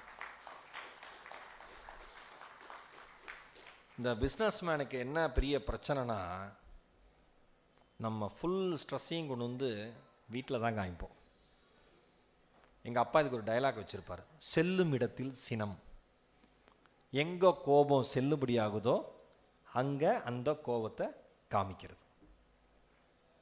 மற்ற இடத்துல இப்போ உங்களுக்கு மேலே ஒருத்தர், எல்லாருக்கு மேலே ஒருத்தர் இருக்கார்ல, இப்போ அவர்கிட்ட பேசுகிறப்ப நம்ம மரியாதையான பேசி ஆகணும். நீ என்ன பேசினாரு, வெயிட் ஆஃப் பண்ண அப்படின்னு ஒருத்தர் சொல்லி பாருங்க கிளைண்ட்டுக்கிட்ட, முடிஞ்சது, அவ்வளோதான். நம்ம வீட்டில் சொல்லலாம், எடுத்துட்டு வா போ, குழந்தை ஓடிடுவான், போடா நீ வேற, அவன் சும்மா ஓடி போகிறான், சும்மா ஓடி போகிறான், போ எங்கடா ஓட, அப்பா அவன் நிற்கிறான், சரி அப்பாவுக்கு பிடிக்கல ஓடுறது, நிற்போம். ஏன்டா நிற்கிற, நீ தான் ஓடாதன்னு சொன்ன, ஓடாதன்னு சொன்னா நிற்பையா, போ போய் படுத்துறான், வேண்டாண்டா வாழ்க்கையே இந்த வாழ்க்கையே, எட்டி பார்க்குறாரு, பெட்ரூமில் படுத்துருக்கான, ஏசி போட்டு தூங்கு, என் வயிற்றுச்சல் ஒன்று சும்மா விடாது, நல்லா தூங்கு, நான் உழைக்கிறேன் நாய் பையா, ஏசி போட்டு தூங்கு. இப்போ அவன் என்ன பண்ணணும்னு நீங்கள் எதிர்பார்க்குறீங்க, நான் கேள்வி கேட்குறேன். அவன் ஓடணுமா, படிக்கணுமா, உக்காரணுமா, தூங்கணுமா, குழப்பம் இருக்கா? நான் என்ன சொல்கிறேன், வெளியில் இருக்கிற எல்லா ஸ்ட்ரெஸ்ஸையும் கொண்டு வந்து உள்ளுக்குள்ளே கொட்டுவதற்கான இடத்துக்கு பெயர் குடும்பம் அல்ல. யாரும் எனக்கு ரொம்ப பிடிச்ச வார்த்தை, வெளியில் செருப்பை கழட்டி விட்டு வீட்டுக்குள் வருவது போல் வெளியில் இருக்கிற வெறுப்பையும் கழற்றி விட்டு வீட்டுக்குள் நுழைகிற மனிதன் குடும்பத்தில் தோற்றதாய் வரலாறு கிடையாது. இன்னும் உயர பரப்போம்னா உங்களுக்கு வந்து பிசினஸ் சொல்லி தரதுக்கோ, இப்ப நானோ அருண் பிரகாஷோ வந்து புதுசா யாருக்கும் பிசினஸ் சொல்லி தந்து அவர் சொன்னாரு மோட்டிவேஷன்ங்கிறது உங்களுக்குள்ள இருந்து வரணும், நாங்களாம் அந்த வைப்பர் மாதிரி தொடச்சு உள்ளானாரு, அந்த மாதிரி நாங்க சொல்ல முடியும். புதுசா உங்களுக்கு சொல்லி கொடுத்து நீங்க இனிமேல் சூப்பரா வாங்கன்னா சொல்ல முடியாது. ஆனா வெளியிலிருந்து பார்க்குற எங்களால் நீங்க உங்க வாழ்க்கையில பண்ணக்கூடிய மாற்றக்கூடிய விஷயங்கள் என்னென்னு எங்களுக்கு சொல்ல தெரியும். அதை தான் நான் கிளியர் பண்றேன். இதை ரியலைஸ் பண்ணி ஒரு 4 பேர் மாறினீங்கன்னா இன்றைய சுதந்திர தினத்தன்று எனக்கு கிடைத்த மாபெரும் வெற்றியாக நான் அந்த வெற்றியை தான் பார்ப்பேன். எங்க பாகிஸ்தான் 32 வருஷம் கழிச்சு ஒரு கோல்டு மெடல் வாங்குது. ஹர்ஷத் நதீம்னு ஒருத்தர் ஜாவ்லின் த்ரோல ஈட்டி எறிதல்ல வாங்குறாரு. எத்தனை வருஷம் கழிச்சு? 32 ஆண்டுகள் கழித்து ஒரு மனுஷன் ஒரு தேசத்திற்கான தங்கப்பதக்கத்தை வாங்குறாரு. 92.7 மீட்டர் எறிகிறார். World record, Olympic gold medal. இது பிரச்சனையே கிடையாது. வேல்யூ எங்கிருந்து வருதுன்னு பாருங்க. அந்த ஈட்டி வாங்கிறதுக்கு காசு இல்லை. யாருக்கு? ஒலிம்பிக்ல கோல்ட் மெடல் வாங்க போறவனுக்கு ஈட்டி வாங்க காசு இல்லை. இந்த ஈட்டி ஸ்பான்சர் பண்ணாங்கல்ல, அவனுங்க ஃபைனலுக்கே வரல. வாழ்க்கை எப்படி இருக்கு பாருங்க. வெறி இருக்கிறவன் தானே வேகமாக எறிய முடியும். வெறி இல்லாதவன் குச்சியை பார்த்துனே இருக்க வேண்டியதுதான். ஈட்டியை காசு இல்லை. கடைசியில் ஒரு கிரிக்கெட் போர்டிலேருந்து ஒரு கிரிக்கெட் வீரர் ஹெல்ப் பண்ணுறாரு, கிராமமே ஹெல்ப் பண்ணுது, விளையாட மைதானம் இல்லை, எதுவுமே இல்லாத ஒரு சூழலிருந்து வந்தவர் நம்ம ஆளு கோல்டு மெடல் அடிச்சிட்டாரு. இது விஷயம் இல்லை. இன்னைக்கு இந்தியாவினுடைய சுதந்திர தினம். இந்த சுதந்திர தினத்தில் பாகிஸ்தான் நம்மால் மனு பார்க்க 2 கோல் வாங்கினாங்களே வெங்கலம், 2 மெடல், அதை பற்றி பேசலாம். ஆனால் இந்த இடத்துல இந்திய சுதந்திர தினத்தன்னைக்கு பாகிஸ்தான் வீரர் வாங்கின ஒலிம்பிக்கோட தங்க பதக்கத்தை பற்றி ஏன் ஈரோடு மகேஷ் பேசுகிறேன்னா, அவருக்கு முழங்கை முழங்கால் முதுகு பிரச்சனை, அவ்வளோ பிரச்சனை, அதுக்கு மேலே தாண்டி ஒன்றா வராரு. இது எல்லாம் ஓகே, கஷ்டப்பட்டான் வந்தான் மனுஷன், வேற லெவலில் அடிச்சிட்டாரு. ஹர்ஷத் நதீம் அடிச்சிட்டாரு கோல்டு மெடலை, அது பிரச்சனை இல்லை. அதுக்கு அடுத்து ஒருத்தன் வாங்கினான், யாரு? நம்மால் நீரஜ் சோப்ரா வாங்கினாரு. எல்லாரும் கோல்டு வாங்குவாங்கன்னு நினைச்சாங்க. இந்த ஹர்ஷத் நதீமும் 2015 ஜாவ்லின் த்ரோல இருக்காரு. 2015 ஈட்டி எறிதல் போட்டியில் கலந்துகிட்டு இருக்கிற ஒரு பிளேயர், அந்த பாகிஸ்தான் பிளேயர். இவருக்கும் நல்லாவே தெரியும். அவர் ஜெயிச்ச உடனே நீரஜ் சோப்ராவோட அம்மா சொன்னாங்க, என் குழந்தை மாதிரி தான் அந்த குழந்தையும் அவனுடைய வாழ்க்கையில் நிறைய சவால்களை சந்தித்திருப்பான். என் குழந்தை மாதிரிதான் அந்த குழந்தையும் வாழ்க்கையில் நிறைய சவால்களை சந்தித்திருப்பான். அந்த குழந்தை வென்றது என் மகன் வென்றது போல.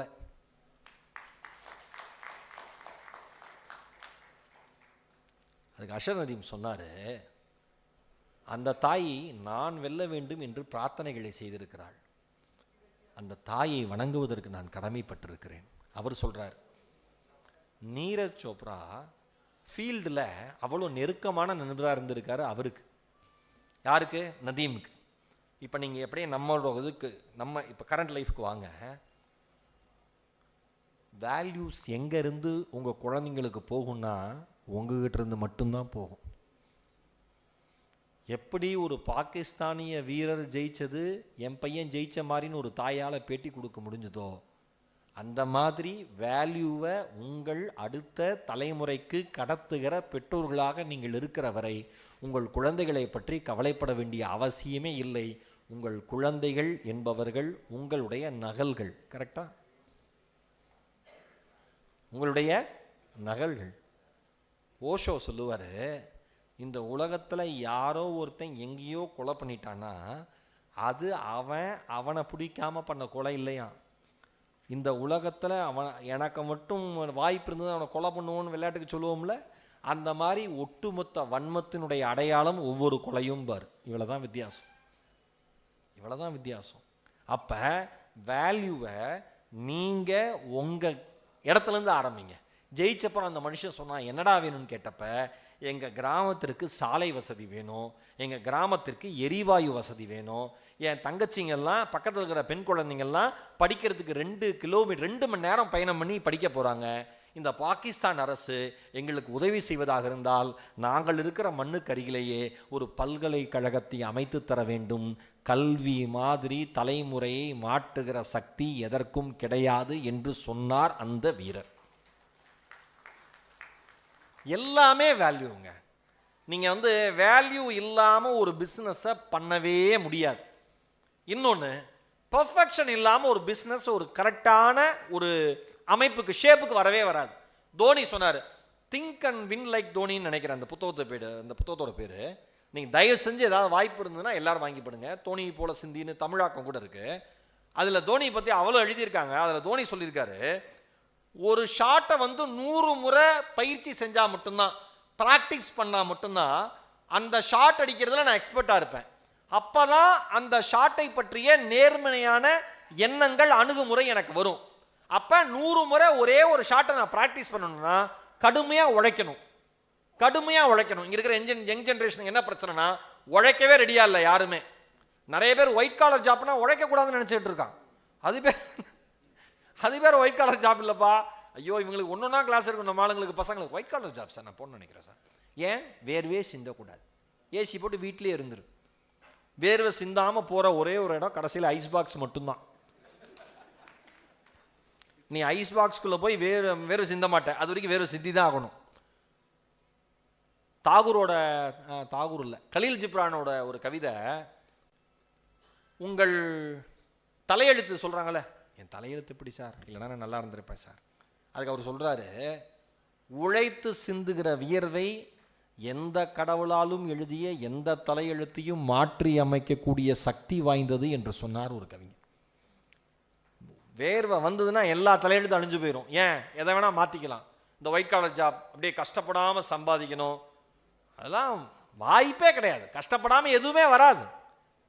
வேர்வை சிந்தி தான் ஆகணும், உழைச்சுதான் ஆகணும், கிரவுண்ட் ரியாலிட்டியை பார்த்து தான் ஆகணும். நாளைக்கு அப்பா இங்க பாருங்க, ஒரே ஒரு விஷயம் சொல்றேன், உங்க அப்பா உழைச்சதை விட 1000 மடங்கு போட்டியான உலகம் இது. இப்ப இந்த 1000 மடங்கு போட்டியான உலகத்துக்குள்ள நீங்க வரணும்னா நீங்க 1000 மடங்கு அதிகமா உழைச்சுதான் ஆகணும். ஆனா என்னால என்ன உங்களுக்கு எஜுகேட் பண்ண முடியும்னா, ஒர்க் லைஃபை எப்படி பேலன்ஸா வச்சுக்கிட்டா இன்னும் உயர பறக்கலான்னு சொல்ல முடியும்.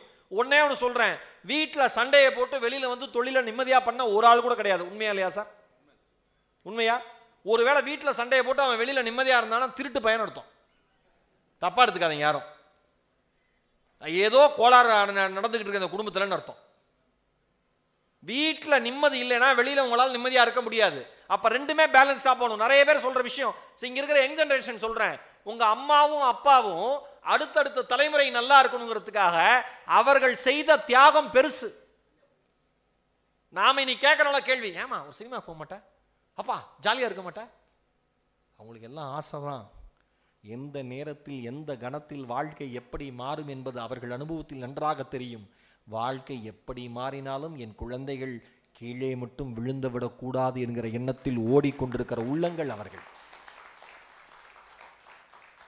நாம எல்லாமே கேட்கலாம், என்ஜாய் பண்ணு, இவ்வளவு காசு வச்சிருக்கேன் என்ன பண்ண போற, உனக்கு தான் தர போறாங்க, எல்லாமே உங்களுக்கு தான், நீ என்ஜாய் பண்ணுப்பா, எனக்கு அதெல்லாம் பிரச்சனை இல்லப்பா, அதெல்லாம் ஒண்ணு இல்லை, சொத்து சேர்க்காம போயிருங்க கண்ணாமன்னு திட்டுவான். என் ஃப்ரெண்டு ஒருத்தர் இருக்கான், அவங்க வீட்டில் அவங்க தாத்தா ஃபோட்டோ மாட்டினாலே அவனுக்கு பிடிக்காது. ஏன் நான் இந்த ஆள் தான் கடன் எழுத்து விட்டான், அவனை எடுமா ஃபஸ்ட்டு. இப்படி அம்மாவில் அவர் எடுங்க, என் மேல் மாட்டேன்னா கொலை பண்ணிடுவேன். அவன் சொத்து இல்லாமல் ஒரு குடும்பத்தை பாருங்க, ப்ரைடாக இருக்குமா என்ன? அதெல்லாம் ஒன்றுமே கிடையாது. ப்ராக்டிக்கலாக நான் பேசுகிறேன்.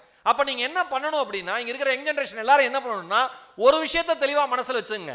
நீங்கள் இந்த நிலையில் வந்து இப்படி உட்கார்றதுக்கும், நீங்கள் ஒரு நல்ல உடை உடுத்துறதுக்கும், நல்ல எஜுகேஷன் படிக்கிறதுக்கும், சௌகரியமாக போயிட்டு வரதுக்கும், உங்கள் அம்மாவும் அப்பாவும் அதற்கு முன்னாடி இருந்த முன்னோர்களும் செய்த தியாகத்தினுடைய அளவுங்கிறது பெருசு. அவர்கள் தியாகத்தினுடைய அளவிற்கு ஈடு செய்யறதுக்கு நாம ஆள் கிடையாது. ஆனால் என்ன தெரியுமா செய்யலாம்? அதை நம்ம உழைப்பின் மூலமாக ரெஸ்பெக்ட் பண்ணலாம். நம்ம உழைப்பின் மூலமா ரெஸ்பெக்ட் பண்ணலாம். ரெஸ்பெக்ட் பண்ணுங்க. என்ன ரெஸ்பெக்ட் பண்ணும்? வேல்யூஸ் கத்துக்கங்க. அப்பா எப்படி நடந்துக்கிறாரு தொழில் செய்யற இடத்துல, அம்மா வீட்டில் எப்படி நடந்துக்கிறாங்க, மற்றவங்க எப்படி நடந்துக்கிறாங்க, பணத்தை எப்படி மதிக்கிறாங்க. இன்னும் உயர பறப்பதற்கு ஒரே ஒரு விஷயம் சொல்றேன். நான் ஒன்னே ஒன்று சேமிங்க. நிறைய பேர் சேமிங்க சேமிங்க சேமிங்கன்னு சொல்லுவாங்க. என்னை பொறுத்த வரைக்கும் செலவை கம்மி பண்றதே சேமிப்பு தான். செலவை கம்மி பண்றதே சேமிப்பு தான். ஒரு பையன் கை தட்டுறான், தம்பி இந்த தேங்க்ஸ்ரா, நீ நல்லா தட்டுறா தம்பி. நான் எல்லா மேடையிலும் சொல்லுவேன், சில பாயிண்ட் சில பேருக்கு ஹிட் ஆகும். அவங்க நல்லா அப்படி கை தட்டலான்னு வருவாங்க பாருங்க, யாருமே தட்டாமல் இருப்பாங்களா அப்படின்ட்டான் தம்பி. ஒன்னே ஒன்று சொல்கிறேன், இங்கே இருக்கிற அந்த தம்பியின் மூலமாக மனசாட்சியாக நான் எல்லாத்துக்கும் சொல்கிறேன். உங்களுக்கு ஏதாவது ஒரு ஜோக்குக்கு சிரிக்கணும்னு தோணுச்சுன்னா, மொத்த ஆடிட்டோரியமும் அமைதியாக இருந்து உங்களுக்கு மட்டும் சிரிக்கணும்னு தோணுச்சுன்னா சிரிங்க நல்லா. மொத்த ஆடிட்டோரியமே அமைதியாக இருந்து உங்களுக்கு கை தட்டணும்னு தோணுச்சுன்னா கை தட்டுங்க. மொத்த ஆடிட்டோரியம் அமைதியாக இருந்து உங்களுக்கு மட்டும் அந்த விஷயத்துக்கு அழணும், கண்ணீர் விடுதுன்னா கண்ணீர் சிந்துங்க. இந்த உலகத்தில் நீங்கள் வாழ்கிற வாழ்க்கையை நீங்கள் வாழத்தான் பிறந்தீர்களே தவிர அடுத்தவர்களை பார்த்து வாழ்வதற்காக பிறக்கவில்லை. நம்ம ஊர்ல எல்லாமே ஸ்டார்டிங் ட்ரபிள் தான். நான் அடிக்கடி சொல்லுவேன், ஒரு 4 பேர் காரில் போனால் காரை நிறுத்திவிட்டு நான் ரெஸ்ட் ரூம் போயிட்டு வரேன்னு ஒருத்தர் இறங்குனா, மீதி 3 பேரும் மூஞ்ச பார்த்துக்குவாங்க. நாமளும் அப்படியே, அது என்ன ப்ராஜெக்டா நாமளும் அப்படியேங்கிறதுக்கு வந்தால் போயேன் இறங்கி, இதுக்கு கூடவாயா ஒருத்தர் இனிஷியேட் பண்ணணும். நம்ம முதல்லலாம் நான் கவர்மெண்ட் பஸ்ஸில் போகிறப்ப மோட்டர் லைவில் நிறுத்துவாங்க, மிட் நைட்டு தட்டி எழுப்புவாங்க, பார்த்துறீங்களா? 10 நிமிஷம் வண்டி நிற்கும், போகிறவங்க போங்க, சாப்பிட்றவங்க சாப்பிடுங்க. என்னடா ஸ்டேட்மெண்ட் இது? கொடுமை. நம்ம ஊர் மாதிரி உலகத்தில் எங்கேயும் இருக்காது. அதுக்கு ஒருத்தர் குடும்பத்தில் இருந்தோன்னா உடனே 5 பேர் இறங்க வருவான். என்ன வரலன்னா சும்மா ஒரு சேஃப் சைடு. என்ன சேஃப் சைடு? எல்லாமே நம்ம ஆளுங்களுக்கு இனிஷியேட் பண்ணணும். இனிஷியேட் பண்ணுறதுக்கு ஒரு ஆள் இருக்காங்களா, சந்தோஷப்படுங்க. நான் என்ன சொல்றேன், உங்களுக்கு பிசினஸ் இனிஷியேட் பண்றதுக்கு உங்க குடும்பத்திலே ஒரு ஆள் இருக்காரு. உங்க அப்பாவா இருக்கலாம், உங்க மாமாவா இருக்கலாம், உங்க அம்மாவா இருக்கலாம், இல்ல உங்க சகோதரியா இருக்கலாம், உங்க அண்ணனா இருக்கலாம். அந்த இனிஷியேட்டிவ் நீங்க பிடிச்சிட்டு மேல வாங்கங்கற. சார், கை தூக்கி விடுவதற்கு இந்த உலகத்தில் ஆட்கள் இல்லை. கை தூக்கி விடுவதற்கு கரங்கள் இருக்கிற பொழுது அதை பற்றி கொள்ளாமல் இருப்பது உங்களுடைய தவறு என்பதை உணர்ந்து கொள்ளுங்கள். அது உங்களோட மிஸ்டேக். அதை பிடிச்சுக்காம இருக்கிறது. தயவு செஞ்சு பிடிச்சுக்கோங்க, மேல வாங்க, பிராக்டிஸ் பண்ணுங்க. 100 ஷாட் அடிச்சுக்கிட்டே இருக்காரு. அவர் சொல்றாரு, சார் கடினமான உழைப்பில் வராத எதுவும் நல்லது கிடையாதுங்கிறார் தோனி. கடினமான உழைப்பில் வராத எதுவுமே நன்மையை ஒருபோதும் உங்களுக்கு கொண்டு வந்து தராதுங்கிறார். ஈஸியா ஜெயிக்கிறியா, கவனமா இரு. இங்க இருக்கிற எல்லாருக்கும் சொல்றேன், சார் நான் போன வருஷம் ஸ்டார்ட் அப் ஆரம்பிச்சேன், இந்த வருஷம் 1000 கோடி டர்ன் ஓவர் நடக்கலாம். யாராவது ஒருத்தருக்கு நடக்கலாம். ஆனா அந்த 1000 கோடி டர்ன் ஓவர் பண்றது ரொம்ப ரொம்ப கவனமா இருக்கணும். ஏன்? அது ஈஸியா கிடைச்சது,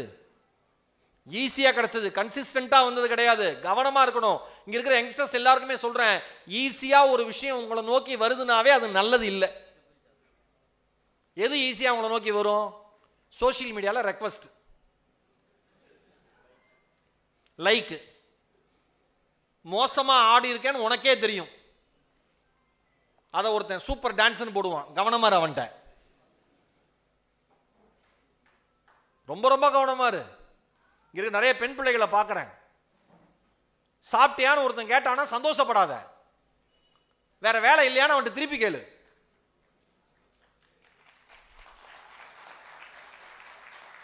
முன்னூத்தி நாள் 3 வேளையும் நீ சாப்பிட்டியா சாப்பிடலையான்னு நினைச்சு சாகிறதுக்கு அம்மா அப்பான்னு 2 பேரும் வீட்டில் இருக்கிறப்ப தெருவில் போற எவனோ ஒருத்தன் சாப்பிட்டியான்னு கேட்டதை பெருசா எடுத்துக்காத,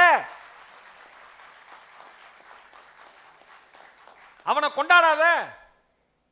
அவன் இயேசுநாதனா உயிர் தெழுந்துருவான் 3 நாள் கழிச்சு, விட்டுட்டு ஓடி போயிடுவான் திருட்டு போய. கவனமா இருக்கு. பெண்களுக்கும் ஆண்களுக்கும் அதே தான். பெண்களை மட்டும் சொல்ல, இளைஞர்கள் பொதுவாக தான் சொல்றேன். ஏதாவது ஒரு பொண்ணுட்டு இருந்து ரெக்வஸ்ட் வந்தா அது முதல்ல பொண்ணான்னு பாரு.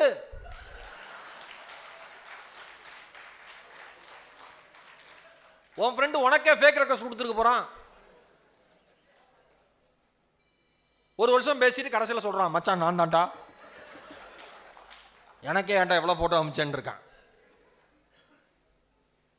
பாருங்க, எது சார் எது நம்மை உடனடியாக பரவசப்படுத்துகிறதோ அதில் கவனமாக இருங்கள். எல்லாருக்கும், மனுஷனா பிறந்த எல்லாருக்கும் இது பொது.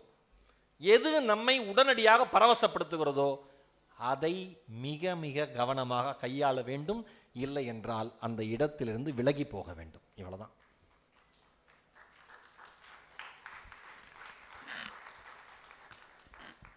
இப்ப நகை கடைக்கு போறீங்க, ஏன் ஆண்கள் வெளியில போயிடுறாங்க? பெண்களுக்கு அது பரவசப்படுத்துது, உடனே வெளியில போயிடுறாங்க வீட்டில். அவ்வளவுதான். சில ஆண்களுக்கு இது பரவசப்படுத்துது, பெண்கள் வெளியே போயிடுறாங்க, விளங்கவே மாட்டாங்க. கவனமா இருங்க, கவர்ச்சிக்கு அடிமையாயிராதீங்க.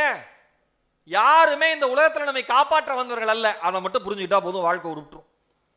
நம்ம என்னன்னா அந்த எமோஷனல் பாண்டிங்ல எங்க இருக்கணுமோ அங்க இருக்க மாட்டோம்.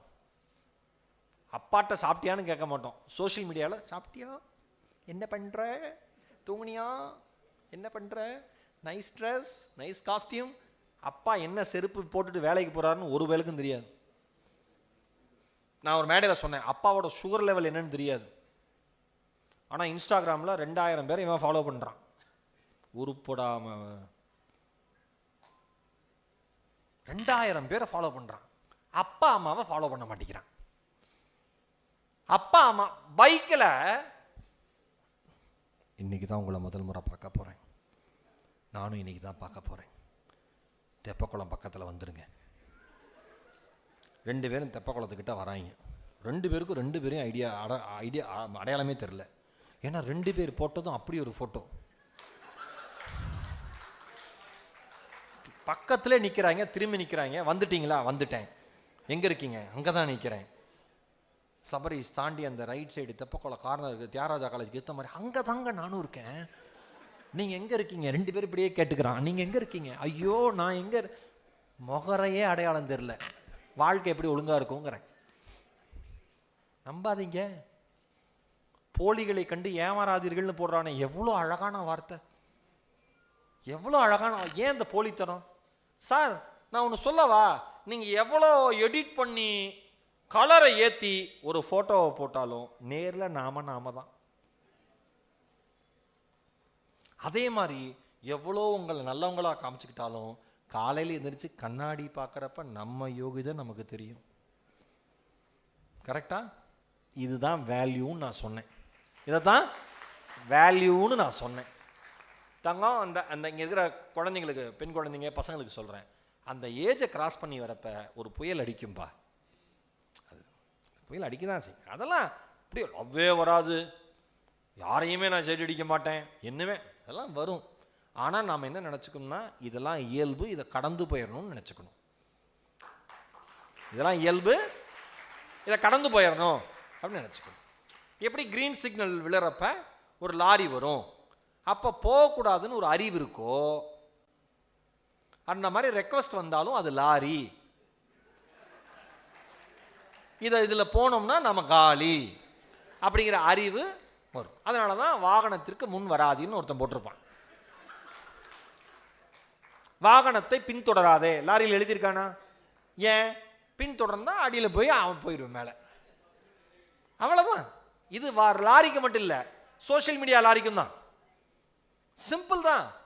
நீ நான் என்ன சொல்றேன், தெப்பக்குளத்து பேசிட்டே இருக்கியா மாறி மாறி, இப்படியா அப்படியா அப்படியா அப்படியான்னு பேசிட்டே இருக்கிறப்ப வீட்டில் அம்மாட்டே டாக்டரை கூட்டு போடான்னு சொல்றாங்களா, அப்பாட்டே வந்து கடையில் உட்கார்றான்னு சொல்றாங்களா? நான் சொல்லவா, இந்த 2 விஷயத்தை விட அந்த மீட்டிங் ஒன்றும் அவ்வளவு முக்கியமானதல்ல. அது ஒன்றும் போரை நிறுத்த போகிற மீட்டிங்கும் அல்ல. மீட்டிங் பண்ணினே போர் நிற்கல. நீங்க 2 பேரும் மீட்டிங் பண்ணி ஏதாவது போர் நிற்க போகுது? பெரிய அக்கப்போர் நிற்காது. ஓகேவா? அதை கிராஸ் பண்ணி வந்துரு, அதெல்லாம் இருக்கும், அதை என்ஜாய் பண்ணு. அந்த மொமெண்ட் என்ஜாய் பண்ணு. யாராவது ஒன்று பார்க்குறாங்களா, என்ஜாய் பண்ணிட்டு போயிரு. நின்றுன்னு இருக்காத வான்னு. வாழ்க்கை பாப்பா பாப்பா எப்படி சிரிக்கிறா பாரு. நிக்காத, கடந்து போயிரு. எல்லாத்தையுமே கடந்து போயிரு. லைஃபே பாசிங் கிளவுட் தான். எதுவும் இங்கே நிலையாக நம்மிடம் தேங்க போவது இல்லை. எது நிலையாக தேங்க போகிறது? நீ மனிதனாக வாழ்கிற வாழ்க்கை, நல்ல மனுஷனா வாழ்றியா, அதுதான் தேங்கும்.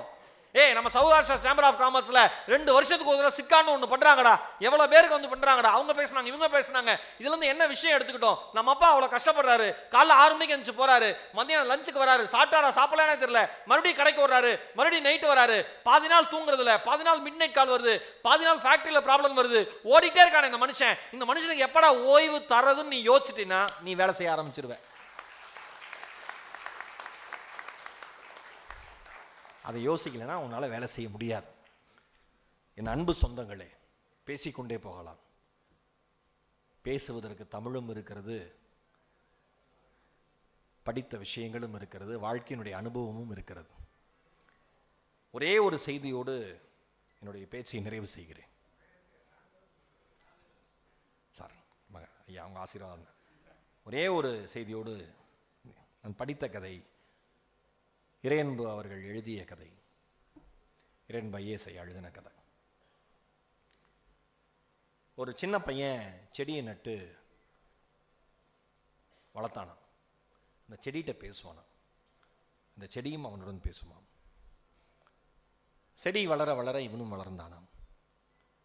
செடி மரமாகியதான் இவன் வளர்ந்து வாழ்க்கை பாதையில் வேறெங்கோ சென்று விட்டானாம்.